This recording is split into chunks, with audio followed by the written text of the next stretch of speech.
Did you get an EIDL loan, an EIDL advance, or are you considering potentially increasing your EIDL amount? Remember, this is economic injury disaster loan.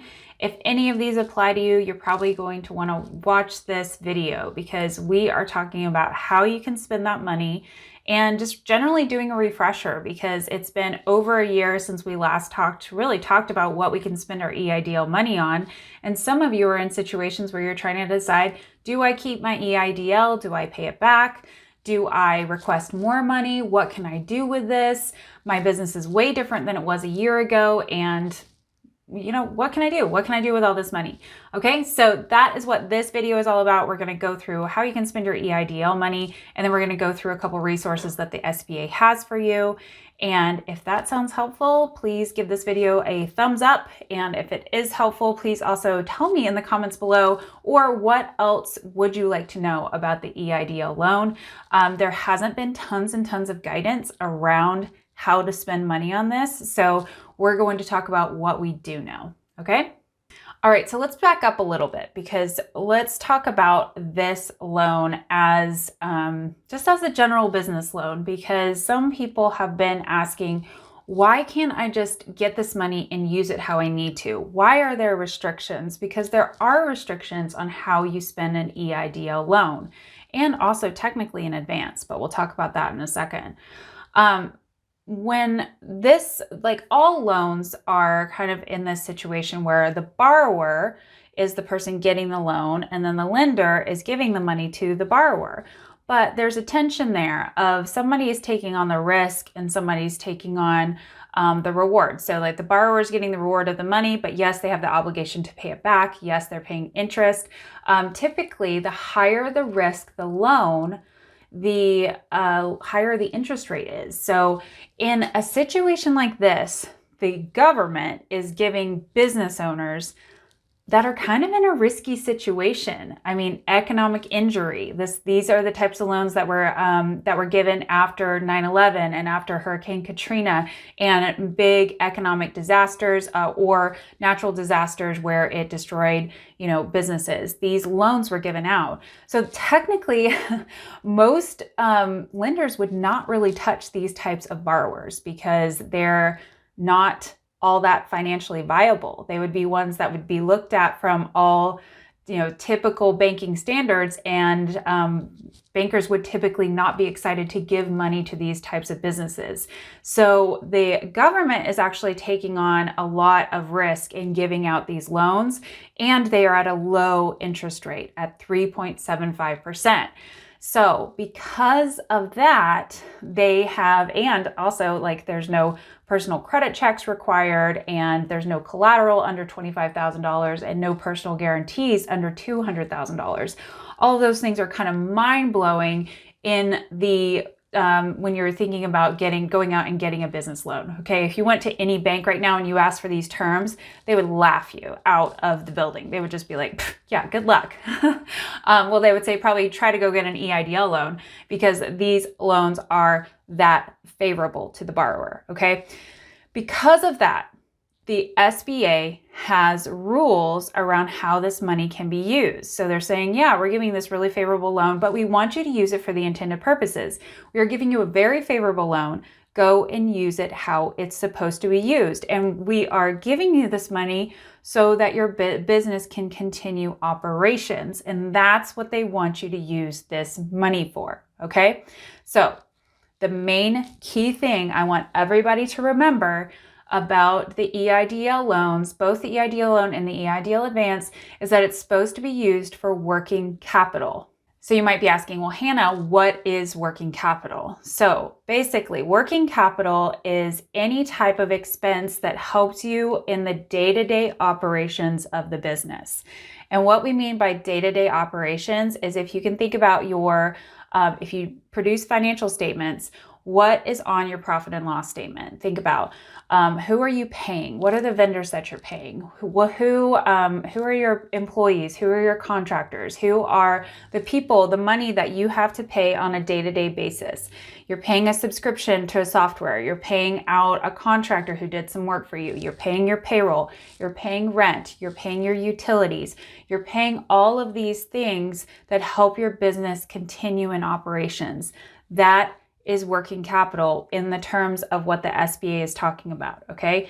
So what is the cash you need on a day-to-day basis when people are knocking on your door and you're like, oh, I need to pay this person $500, I need to pay this person $700, I need to do, my payroll is $15,000 a payroll run. That is what we're talking about when we talk about working capital, okay? Now, what this loan is not intended for is to help your business grow, okay? It is not meant to help you open a new location. It is not meant to help you refinance long-term debt. It is not meant to help your business be something different than what it was before the economic injury, okay? It's trying to get you back on your feet to where you were, not necessarily be something different or be something bigger or be something new. It's trying to help your business maintain status quo, okay? Now, the problem with this is that it doesn't really tell you itemized things that you can use it for. So PPP was very different because we knew we could use it for payroll costs. We knew exactly what payroll costs were. We knew we could use it for rent, mortgage, everything there. So all of the things that PPP, you could use the PPP for, you can use for EIDL. You just can't use them at the same time. So you can't use EIDL to pay payroll at the same, time as your covered period on your PPP loan. So just keep that in mind. But essentially all of that stuff from PPP is technically working capital stuff. Your health care retirement or your health care bill, your retirement for your employees, your taxes, all those types of things are very clear things you can use as or would be considered working capital, okay? Now, EIDL is a little bit more expanded because we don't have the restrictions on the non-payroll costs like PPP does. So EIDL, you can do, trying to think of something. So you can pay contractors, for example. If you have contractors doing work for you as part of your normal course of business, you can pay contractors to do work for you. You can buy inventory. You can do the things that you need to do to keep the engine of your business running, okay? So some of the things that people are really confused about is they say, well, why can't I refinance debt? Why can't I go out and buy new equipment? Why can't I go and make a capital investment? And the thing is that is not what the money is intended for. The SBA has an intention that this is trying to heal your injury.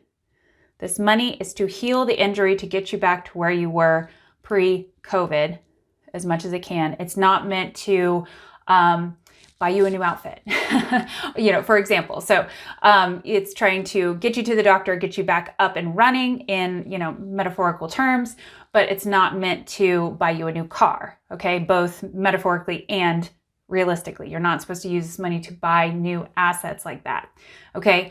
One of the things that people have also been confused about is they say, well, can I use it to pay off credit cards? And so I have an opinion on that I will share with you. The guidance specifically says that you cannot use it to refinance structured debt and fixed debt. So long-term debt, essentially. And it specifically says long-term debt, okay? So I understand that. So let's say you had a line of credit or you had a fixed loan with a bank. You can't take your SBA EIDL and pay that off and, essentially wipe that interest rate. Now you would say, Hannah, why? That would save me. That would really help me with cash flow. And I totally agree. I get that, but it's not allowed.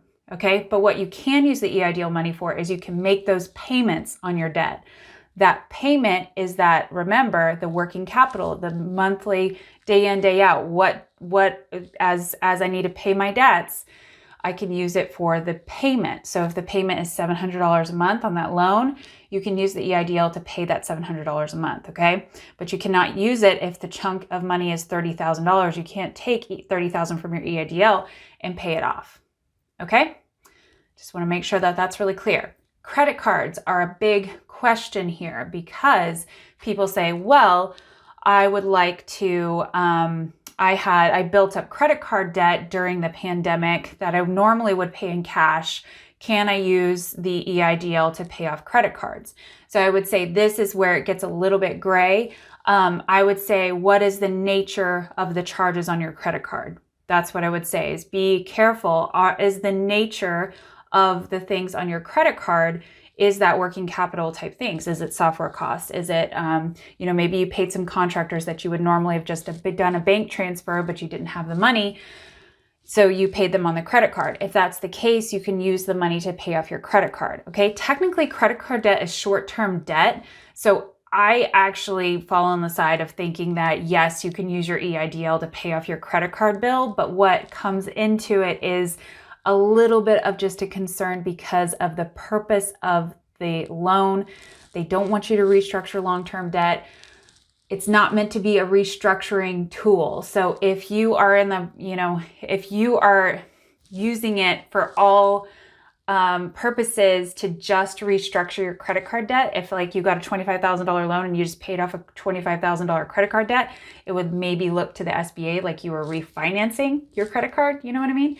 But if you could prove that your credit card was all operating expenses that you had to put on your business credit card while you were, having this economic injury, I think you would be just fine in the eyes of the SBA. Again, I am not an SBA agent. I do not know at the end of the day what they would actually say to that, but there is nothing in the documentation for the SBA saying that you can't use it to pay off credit cards, because credit cards are a short-term debt in the accounting world because they have a due date that is shorter than a year. So short-term debt is shorter than a year. Long-term debt is over a year. Okay. So when it says long-term debt, it's talking about things that are over a year. But remember, you can always use the EIDL to pay the payments on those long-term debts. Okay.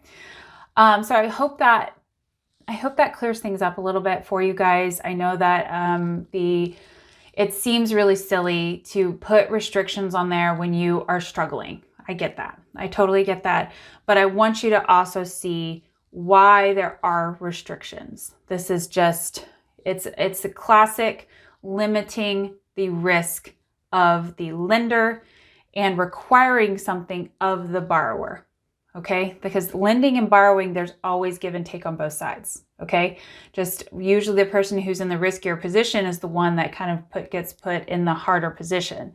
So we are given a really favorable loan and we're giving something back for that. Okay, and remember, if you want to go back and watch the fraud video that we had on Jeff Grant talking about how he misused his EIDL and went to prison for it, I think that would be a good one to watch if you haven't already watched that.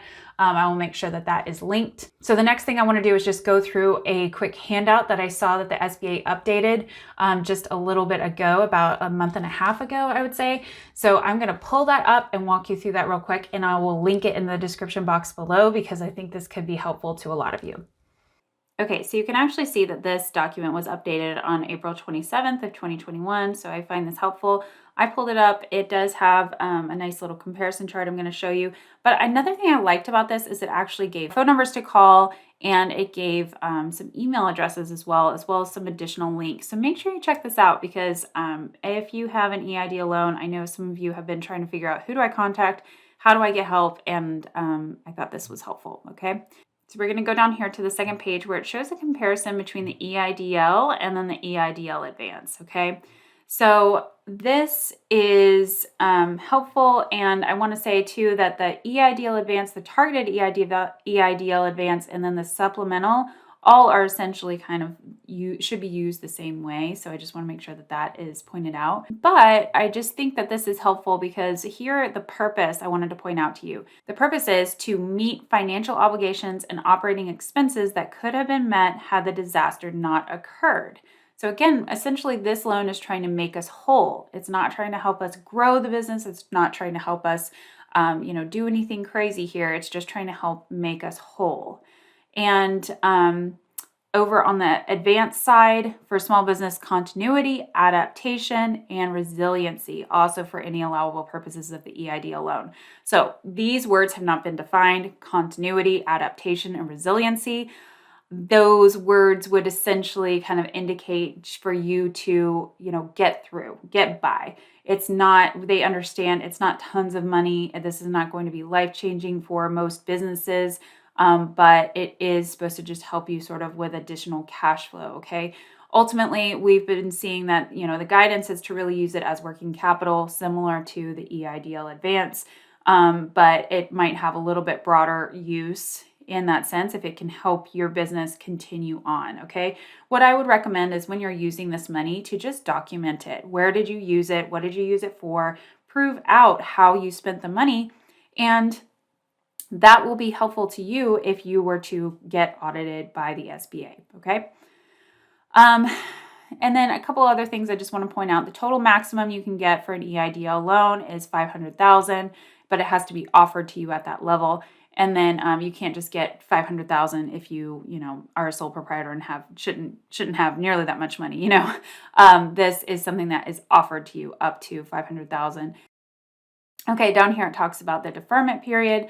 First payment is deferred 18 months. You can make payments if you like. Interest accrues during the deferral period. All right, that's good to know. Remember, these are not forgivable loans. EIDL advances do not require repayment, but you don't have to go through a forgiveness process. And again, we mentioned already the terms of 3.75 and the collateral. You have to prove collateral that you have for a loan over $25,000, and then any loan under $200,000, there's no personal guarantee. So again, that's that risk that we were talking about. Okay, so I just thought this was kind of helpful. And here I just want to point out number 8, what can a COVID EIDL be used for? How is it different from PPP? EIDL funds can be used to cover a wide array of working capital needs and normal operating expenses, such as continuation of healthcare benefits, rent, utilities, and fixed debt payments. So again, if you went and pulled your profit and loss statement right now, almost every expense that's listed on there should be an eligible EIDL expense. Anything that's kind of normal, day-to-day business, something that you need to do to help your business run, that would be considered a working capital expense. All right, so just take a look through this document. Here's some documentation for how to repay it when you're ready to do that, and also kind of how to troubleshoot certain issues with the EIDL loan. So again, this document is available to everybody. I will put it in the description box below and grab it for yourself. All right, well, that's your EIDL update for 2021. So I hope that is helpful to you. Please put any questions that you have on your EIDL loan in the comment section below.